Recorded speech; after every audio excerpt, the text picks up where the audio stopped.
The three most important risks to discuss in breast augmentation surgery are bleeding, asymmetry, and capsular contracture. Anytime any surgical procedure is performed, there's a risk of bleeding. The risk is very low, especially in breast augmentation surgery, and especially if the procedure is performed by a board-certified plastic surgeon under direct vision.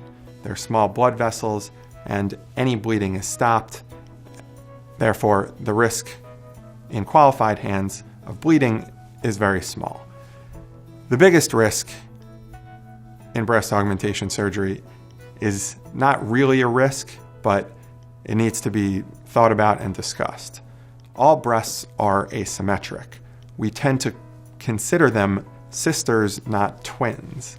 So every woman starts with asymmetric breasts, and every woman is going to end with somewhat asymmetric breasts as well.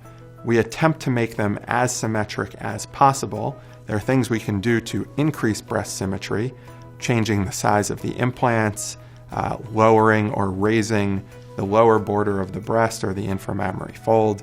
However, there is a risk of the need for a reoperation due to asymmetry in a small percentage of patients. Finally, the most discussed risk of breast augmentation surgery is known as capsular contracture. Anytime any sort of foreign body is put into the human body, the body tends to form a wall or a capsule around it because the immune system recognizes it as foreign and wants to block it off from the rest of the body.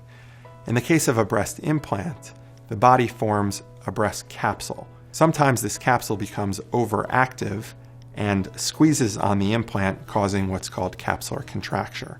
There are different ways to treat it, but sometimes women have to go back to the operating room in order to have the capsule removed and the implants changed into a different location.